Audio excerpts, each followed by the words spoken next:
எகிப்து நாட்டோட மகாராணியா அந்த கிளியோபட்ரா வந்து பயங்கர அழகுன்னு சொல்லி சில இடங்கள்ல மென்ஷன் பண்ணியிருக்காங்க. அண்ட் சில இடங்கள்ல அவங்க ஒன்றும் அவ்வளோ அழகெல்லாம் இல்லைப்பா, ஏதோ பார்க்க கொஞ்சம் சுமாராக தான் இருப்பாங்க. ஏன்னா அவங்க மூக்கு மட்டும் நீளமா இருக்கும், அதனால அவங்க ஒன்றும் அவ்வளோ அழகெல்லாம் சொல்ல முடியாதுன்னு இன்னும் சில இடங்கள்ல மென்ஷன் பண்ணியிருக்காங்க. பட் இப்போ அவங்க அழகா இல்லையான்றது முக்கியம் கிடையாது. அவங்களோட லைஃப்ல அவங்க என்ன பண்ணாங்க, எதனால அந்த கிளியோபட்ரான்ற பெண் மட்டும் இத்தியாசங்கள் அவ்வளோ ஃபேமஸ் ஆனாங்க. அந்த கிளியோபட்ராவோட லைஃப் ஹிஸ்டரியில போய் பார்த்தா இவ என்ன பொண்ணா இல்ல காம பிசாசான்ற அளவுக்கு பயங்கரமான சம்பவத்தை எல்லாம் பண்ணி வச்சிருக்காங்க. சோ கிளியோபட்ரா பண்ண அந்த சம்பவங்கள் என்ன, எதுக்காக அவங்க அதெல்லாம் பண்ணாங்கன்ற கம்ப்ளீட் டீடைல்ஸை இந்த வீடியோல டீகோட் பண்ணி அவுத்து விட்டுடலாம். அதுக்கு முன்னாடி நீங்க நம்ம சேனல் இது வரைக்கும் சப்ஸ்கிரைப் பண்ணலனா இப்ப சப்ஸ்கிரைப் பண்ணிடுங்க. அப்படியே பக்கத்துல உள்ள பெல் ஐகானை கிளிக் பண்ணி ஆல்ல கிளிக் பண்ணிடுங்க. அப்பதான் அடுத்தடுத்து போடக்கூடிய வீடியோஸை நீங்க இமிடியேட்டா பார்க்கலாம். வீடியோ ஸ்டார்ட் பண்றதுக்கு முன்னாடி ஒன்னு கிளியரா சொல்லிடுறேன், கிளியோபட்ரா வந்து எகிப்து நாட்டை சேர்ந்த பெண். அதனால அவங்க லைஃப்ல நடந்த சில விஷயங்கள் எல்லாம் எகிப்து கல்ச்சர்ல தான் வரும். கிளியோபட்ரா பத்தியும் அவங்க வாழ்ந்த வாழ்க்கை பத்தியும் சொல்லப்பட்டிருக்கும் சில விஷயங்கள் எல்லாம் நம்ம இந்தியன் கல்ச்சர்ல ஏத்துக்கவே முடியாது. நான் முதல்லயே சொன்னது போல சில இடங்கள்ல கிளியோபட்ரா வந்து உலக அழகு என்ற ரேஞ்சுக்கு மென்ஷன் பண்ணிருக்காங்க. அண்ட் இன்னும் சில இடங்கள்ல அவங்க ஒன்றும் அவ்வளவு அழகு கிடையாதுன்னு மென்ஷன் பண்ணிருக்காங்க. அந்த பொண்ணோட குணமே எப்படின்னா, தான் ஆசைப்பட்ட பையனோட ஒன்னா இருந்துடுவா, மேட்டர் முடிச்சதும் அவன் கதையை முடிச்சிடுவா. சில ஹிஸ்டோரியன்ஸ் படி எகிப்து நாட்டிலேயே கிளியோபட்ரா தான் அழகுன்ற அளவுக்கு சொல்லியிருக்காங்க. அதனாலேயே நிறைய பேர் அவங்க மேல ஆசைப்பட்டு இருக்காங்களாம். 69வது பிசில எகிப்து நாட்டோட அலெக்சாண்ட்ரியான்னு சொல்லப்படும் இடத்துல டாலமின்னு அழைக்கப்படும் குடும்பத்துல பிறந்த பொண்ணு தான் கிளியோபட்ரா. ரெக்கார்ட்ஸ் படி அவங்க குடும்பம் அந்த டாலமி என்ற வம்சாவளியில வந்தவங்க கிட்டத்தட்ட 430 ஆண்டுகள் அந்த எகிப்து நாட்டை ஆண்டு இருக்காங்க. அந்த குடும்பத்துல பிறந்த பொண்ணு தான் கிளியோபட்ரா. அவங்க மொத்த ஜெனரேஷன்லயும் இந்த கிளியோபட்ரா வந்து 7ஆம் கிளியோபட்ரா. இவங்களுக்கு முன்னாடி 6 பேர் அதே பேரோட வாழ்ந்திருக்காங்க. பட் அவங்க எல்லாம் அவ்வளவு ஃபேமஸ் ஆகல. இவங்களோட எகிப்து சாம்ராஜ்யத்துக்கு பக்கத்திலேயே மிகப்பெரிய ரோமானிய சாம்ராஜ்யம் இருந்துகிட்டு இருந்தது.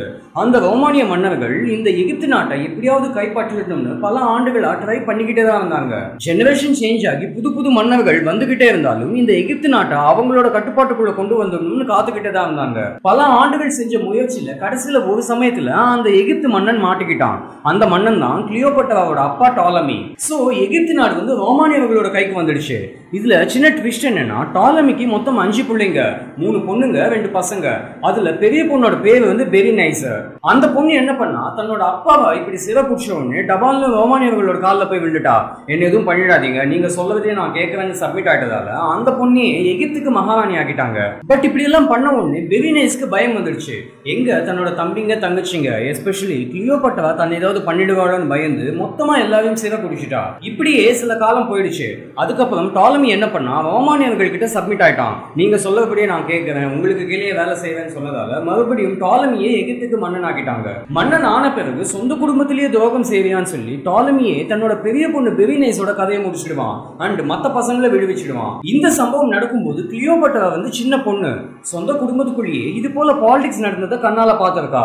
அதனால மகாராணியா இருந்தாதான் இங்க வாழ முடியும், இல்லைன்னா ஒண்ணு சிறை பிடிச்சிடுவாங்க, இல்லைன்னா ஆளையே காலி பண்ணிடுவாங்கன்னு எப்படியாவது மகாராணி ஆயிடணும்ன்ற எண்ணம் கிளியோபட்ராக்கு வந்துடுது. பட் அதை வெளியில சொல்லல. அப்படி போய்கிட்டு இருக்கும்போது தன்னோட யங் ஏஜ்ல ஒரு தடவை ரோமானியர்கள் எல்லாம் எகிப்துக்கு வந்தப்போ அதுல மார்க் ஆண்டனின்னு சொல்லிட்டு ஒரு அழகான பையன் இருந்தான். அந்த பையனை பார்த்த உடனே கிளியோபட்ராக்கு அந்த பையன் மேல லவ் வந்துடுது. பட் அதை வெளியில சொல்லிக்கல. அப்படியே சில வருஷங்கள் போயிடுது. 51வது பிசி அப்போ கிளியோபட்ராக்கு 19 வயசு. அந்த சமயத்துல தன்னோட அப்பா டாலமி இறந்து போயிடுவான். இப்போ மகாராணி ஆகிறதுக்கு கிளியோபட்ராக்கு ரூட் கிளியர் ஆயிடுச்சு. ஆனாலும் ஒரு தங்கச்சி இருக்கா, 2 தம்பிங்க இருக்காங்க. தங்கச்சி எந்த பிரச்சனையும் இல்ல, ஆனா 2 தம்பிங்க ஏதாவது பிரச்சனை பண்ணுவாங்களோன்னு கிளியோபட்ராக்கு டவுட் வந்தது. அதனால ஒரு கேவலமான காரியம் பண்ணா. என்னன்னா, தன்னோட 2 தம்பிங்களை அவளே கல்யாணம் பண்ணிக்கிட்டா. ஒவ்வொருத்தரையும் ஒவ்வொரு சமயத்துல கல்யாணம் பண்ணிருக்கா. ஆனா இதெல்லாம் சாத்தியமா, அந்த எகிப்து நாட்டு மக்கள் இதெல்லாம் ஏத்துப்பாங்களான்ற டவுட் நமக்கு வரதான் செய்யும். சோ ஃபேக்ட் என்னன்னா, அந்த காலத்துல இப்படி ஒரு சிஸ்டம் எகிப்து நாட்டுல இருந்தது. ராஜ குடும்பத்துல அக்கா தங்கச்சிகளை கல்யாணம் பண்ணிருக்காங்க. எதுக்குன்னா அந்த பதவிக்காக. வேற எவனாவது கல்யாணம் பண்ணா அந்த பதவிக்கு பங்கு வந்துடுமான்றதுக்காக இவங்களுக்குள்ளேயே அவங்க கல்யாணம் பண்ணிருக்காங்க. சோ அந்த மெத்தட தான் கிளியோபட்ரா யூஸ் பண்ணி தன்னோட தம்பிகளே அவளுக்கு போட்டியா வந்துடக்கூடாதுன்றதுக்காக அவங்களே கல்யாணம் பண்ணிக்கிட்டு அந்த மகாராணி என்ற பதவியை தக்க வச்சுக்கிட்டா. என்னடா இவ்வளவு கேவலமா நடந்திருக்கான்னு நமக்கு தோணும். நம்ம இந்தியன் கல்ச்சர்ல இதெல்லாம் கேவலமான விஷயம் தான். ஆனா அந்த காலத்துல இருந்த அந்த எகிப்து கல்ச்சர்ல இந்த சிஸ்டம் ஃபாலோ செய்யப்பட்டுக்கிட்டு இருந்தது. அதனால ராஜ குடும்பத்துல இதெல்லாம் சாதாரணமாவே நடந்த விஷயம். பட் இப்படி பண்ணணும்ன்றதுல கிளியோபட்ராக்கு இஷ்டமே இல்ல. ஆனாலும் அந்த பதவி அதிகாரம் இதெல்லாம் வேணும்னா அவங்களோட வாயை மூடணும். அதுக்கு அவங்கள கல்யாணம் பண்ணதான் பண்ண முடியும்னு பண்ணிட்டா. கொஞ்சம் காலம் போன பிறகு அந்த 2 தம்பிகள்ல ஒரு தம்பி வந்து கேள்வி கேட்க ஆரம்பிச்சான். இதுக்கு மேல இவனை விட்டு வச்சா வேலைக்கு ஆகாதுன்னு அவன் கதையை முடிச்சிட்டா. பட் என்னதான் மகாராணியா இருந்தாலும் ரோமானியர்களுக்கு கீழே தான் கிளியோபட்ரா ஆட்சி செஞ்சுக்கிட்டு இருந்தா. சோ ரோமன்ஸ் கிட்ட இருந்து ஈஜிப்ட பிரிக்கணும்னு நினைச்சா, அதுக்கான சில வேலைகளை செஞ்சிருக்கா. பட் அந்த டைம்ல இருந்த ரோமானிய மன்னனுக்கு கிளியோபட்ராவோட அந்த எண்ணம் புரிஞ்சு போச்சு. அதனால கிளியோபட்ராவை அந்த மகாராணி என்ற பதவியில இருந்து நீக்கிட்டு தன்னோட தம்பிய மன்னன் ஆக்கிட்டாங்க. சோ கிளியோபட்ராக்கு அந்த பதவி அதிகாரம் எல்லாமே போயிடுச்சு. கொஞ்ச நாட்கள் போன பிறகு அதிகாரமே போயிடுச்சு. இனிமே எதுக்கு இந்த அரண்மனையில இருக்கணும்னா அந்த அரண்மனையை விட்டுட்டு போயிட்டா.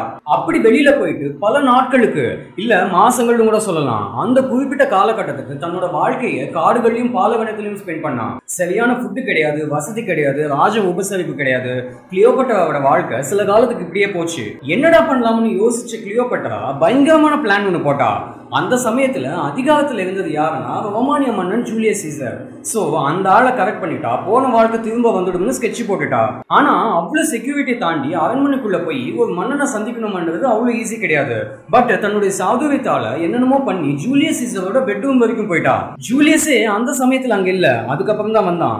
வந்து இவளை பார்த்து ஷாக் ஆயிட்டு, நீ எப்படி இவ்வளவு செக்யூரிட்டி தாண்டி உள்ள வந்தன்னு கேட்டப்போ குறுக்க வந்தவனை காலி பண்ணிட்டுன்னு கிளியோபட்ரா சொன்னான். சோ மன்னன் வந்து அவளோட தைரியத்தையும் அவளோட அழகையும் பார்த்துட்டு எகிப்து நாட்டை திரும்பவும் கிளியோபட்ராக்கே கொடுத்துட்டாரு. இதுல மெயினா அவளோட அழகுக்கு அந்த மன்னன் வந்து மயங்கிட்டான்னு தான் சொல்லணும். அதுக்கப்புறம் அவ என்ன சொன்னாலும் அதுக்கு தலையாட்ட ஆரம்பிச்சிட்டாரு. அதையே ஒரு சான்ஸா எடுத்துக்கிட்டு எகிப்துல உள்ள தன்னோட தம்பி மேல போர் தொடுக்குனா அதுல ஜெயிக்கவும் செஞ்சுட்டான், அந்த தம்பியை காலியும் பண்ணிட்டான். சோ தன்னோட 22வது வயசுல எகிப்துக்கு போட்டியே இல்லாம மகாராணி ஆயிட்டான். அண்ட் ரோமன் மன்னன் ஜூலியஸ் சீசருக்கு ஒய்ஃப் ஆயிட்டா. ஒய்ஃப்னா எல்லாருக்கும் தெரிஞ்ச ஒய்ஃப் கிடையாது, யாருக்கும் தெரியாம பிரைவேட் ரிலேஷன்ஷிப்ல கிளியோபட்ராவும் ஜூலியஸ் சீசரும் இருந்தாங்க. அண்ட் அவங்களுக்கு பையனும் பிறந்திருக்கான். அந்த பையனோட பேர் வந்து டாலமி சீசர். இவங்க ரெண்டு பேருக்கும் அந்த ரிலேஷன்ஷிப் டெவலப் ஆகும்போது தான் கிளியோபட்ராக்கு ஒரு விஷயம் தெரிய வந்தது. என்னன்னா தன்னோட எங்கேஜ்ல மார்க் ஆண்டனின்னு சொல்லிட்டு ஒரு பையன் மேல கிளியோபட்ராக்கு லவ் வந்ததுன்னு சொன்னேன் இல்லையா, அந்த மார்க் ஆண்டனி வந்து ஜூலியஸ் சீசரோட ரைட் ஹேண்ட். தான் ஆசைப்பட்ட பையன் இப்படி சீசருக்கு கீழே வேலை செய்யறானேன்னு லேசா வருத்தப்பட தான் செஞ்சாங்க. சில காலம் போன பிறகு 44வது பிசில ஜூலியஸ் சீசர் வந்து எதிரிகளால கொல்லப்பட்டான். ஜூலியஸ் சீசருக்கு அடுத்து அங்க அதிகாரம் யாருக்கு இருக்குன்னு பாத்தீங்கன்னா மார்க் ஆண்டனிக்கு. அதனால மார்க் மன்னன் ஆயிட்டான். சோ ரோம் தேசத்தை மார்க் ஆண்டனி ஆட்சி செஞ்சான். அண்ட் எகிப்து தேசத்தை கிளியோபட்ரா ஆட்சி செஞ்சா. எவ்வளவு கஷ்டங்கள் வந்தாலும் அந்த எகிப்து நாட்டுக்கு மகாராணி என்ற ஸ்தானத்தை மட்டும் கிளியோபட்ரா விட்டு கொடுத்ததே இல்ல. ஏதோ ஒண்ணு பண்ணி திரும்ப திரும்ப மகாராணியா வந்துகிட்டே இருந்தா. தன்னோட தாய்மொழியோட சேர்த்து மொத்தம் 12 பாஷைகளை கத்துக்கிட்ட ஒரே பெண் கிளியோபட்ரா தான். அண்ட் கிளியோபட்ராக்கு வந்து இந்த காமத்து மேல இன்ட்ரெஸ்ட் ஜாஸ்தியாம். அதனால தான் ஆசைப்பட்டவ கூட எல்லாம் ஒன்னா இருந்திருக்காளாம். இந்த ராஜ காலத்துல எல்லாம் அந்த புறம்னு சொல்லுவாங்க இல்லையா, அதுல ஜெனரலா பெண்கள் இருப்பாங்க. ஆனா கிளியோபட்ராவோட அந்த புறத்துல ஆண்கள் தான் இருப்பாங்களாம். அதுல நிறைய பேர் கிளியோபட்ராவோட அழகுக்காகவே வந்துடுவாங்களாம். இதுக்கு மேல டீடைலா நம்மளால சொல்ல முடியாது. சோ கிளியோபட்ரா வந்து தன்னோட அழகுக்கு நிறையவே இம்பார்ட்டன்ஸ் கொடுத்திருக்கா. பால்லையும் தேனிலையும் தான் குளிப்பாங்களாம். அண்ட் நிறைய ஹெர்பல் ப்ராடக்ட்ஸ் அவங்களே தயாரிச்சிருக்காங்களாம். அது அவங்க மட்டும் தான் யூஸ் பண்ணுவாங்களாம். அதனால ஏஜ் ஆக ஆக அவளோட அழகும் அதிகமாகிக்கிட்டே தான் இருந்ததான். கிளியோபட்ரா யூஸ் பண்ண அந்த ப்ராடக்ட்ஸ் என்னன்னு இன்னைக்கு கூட ரிசர்ச்சஸ் பண்ணிக்கிட்டு தான் இருக்காங்க. சோ இப்படி எல்லாம் போய்கிட்டு இருக்கும்போது கிளியோபட்ராக்கு மார்க் ஆண்டனி மேல ஒரு கண் இருந்துகிட்டே தான் இருந்தது. எப்படியாவது மார்க்க கல்யாணம் பண்ணணும்னு நினைச்சுக்கிட்டே தான் இருந்தா. அந்த அதை செஞ்சும் காட்டிட்டா. ரைட் ராயலா 2 பேரும் ஹஸ்பண்ட் அண்ட் ஒய்ஃப் ஆயிட்டாங்க.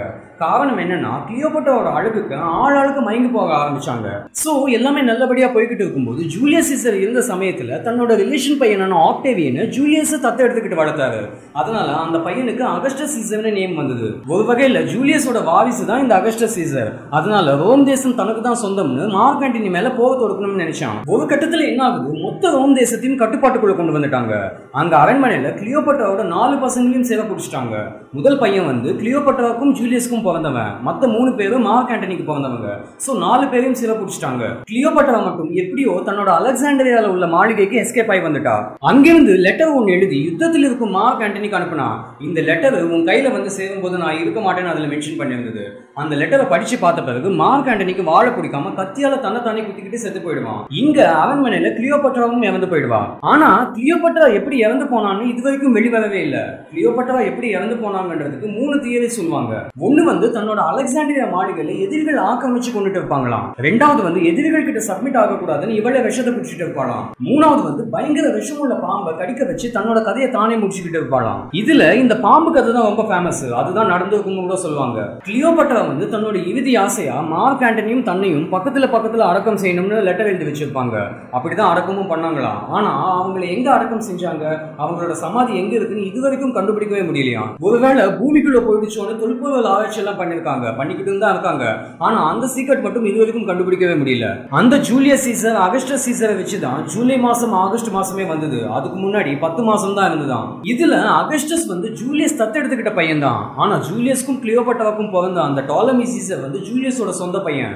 ஆனாலும் அவங்களோட ரிலேஷன்ஷிப் பிரைவேட்லயே இருந்ததால அந்த பையனுக்கு அங்கீகாரம் கிடைக்கல. ஹிஸ்டரிஸ்ல கிளியோபாட்ராவோட நல்ல விஷயங்களை சொன்னாலும் சில கேவலமான விஷயங்களும் சொல்லப்பட்டிருக்கு. பட் அதை பேஸ் பண்ணி அவங்க தப்பானவங்க தான் நம்ம கன்க்ளூஷனுக்கு வர முடியாது. அண்டியா அவங்க தம்பிங்களை அவங்களே கல்யாணம் பண்ணிருக்காங்க. பட் அது அவங்க காலத்துல அவங்க கல்ச்சர்ல இருந்த ப்ரொசீஜர். இன்ஃபேக்ட் அந்த கல்யாணம் பண்ணும்போதே எங்க கல்ச்சர்ல இப்படி ஒரு ப்ரொசீஜர் இருக்குன்றதுக்காக மட்டும்தான் இந்த கல்யாணத்தை பண்ணிக்கவேன்னு சொன்னாங்களாம். அண்ட் இது வெறும் கல்யாணம் மட்டும்தான் சொல்லியிருக்காங்களாம். அடுத்தது ஜூலியஸோட தப்பான பந்தத்துல இருந்தாங்க அப்படின்னா அவங்க சின்ன வயசுல அவங்க பார்த்த சம்பவங்கள் அப்படி மகாராணியா இருந்தாதான் அங்க வாழ முடியும். இல்லைன்னா ஒண்ணு சிறை பிடிச்சிடுவாங்க, இல்லைன்னா ஆளை முடிச்சிடுவாங்கன்னும் போது மகாராணியா இருந்தாகணும் என்ற கட்டாயம் அவங்களுக்கு ஏற்பட்டிருக்கு. மற்றபடி அவங்களுக்கு காமத்து மேல மோகம் ஜாஸ்தி. அந்த புறத்துல நிறைய ஆண்கள் இருப்பாங்க. இஷ்டப்பட்டவங்க கூட எல்லாம் ஒன்னா இருந்திருக்காங்கன்றதெல்லாம் கண்டிப்பா உண்மையா தான் இருக்கும்னு சொல்ல முடியாது. அவங்க சில கோல்மால் வேலையெல்லாம் செஞ்சிருப்பாங்க, அதெல்லாம் இல்லைன்னு சொல்ல முடியாது. அதுக்காக அவங்க கேரக்டரே கம்ப்ளீட்டா தப்பான ஒண்ணு டிசைட் பண்ண முடியாது. சோ ஓவராலா பார்த்தோம்னா கிளியோபாட்ரா அந்த சமயத்துல ஒரு சக்சஸ்ஃபுல்லான மகாராணி. காம மோகம் பிடிச்சி பண்றதெல்லாம் ஒண்ணும் கிடையாது. அவங்க அழகான, தைரியமான, சாதுரியமான, தான் நினைச்சதை சாதிக்கும் செல்ஃப் கான்பிடன்ஸ் அதிகம் உள்ள பொண்ணு. இதெல்லாம் தான் கிளியோபாட்ராவோட ஆக்சுவல் ஹிஸ்டரி. கண்டிப்பா உங்களுக்கு இன்ஃபர்மேட்டிவா இருக்கும்னு தோணுது. ஸோ சப்போர்ட் பண்ணுங்க, சப்ஸ்கிரைப் பண்ணுங்க, அப்படி இந்த வீடியோவை ஷேர் பண்ணுங்க. இன்னும் அடுத்த வித்தியாசமான வீடியோவில் சந்திக்கலாம். Until then, bye.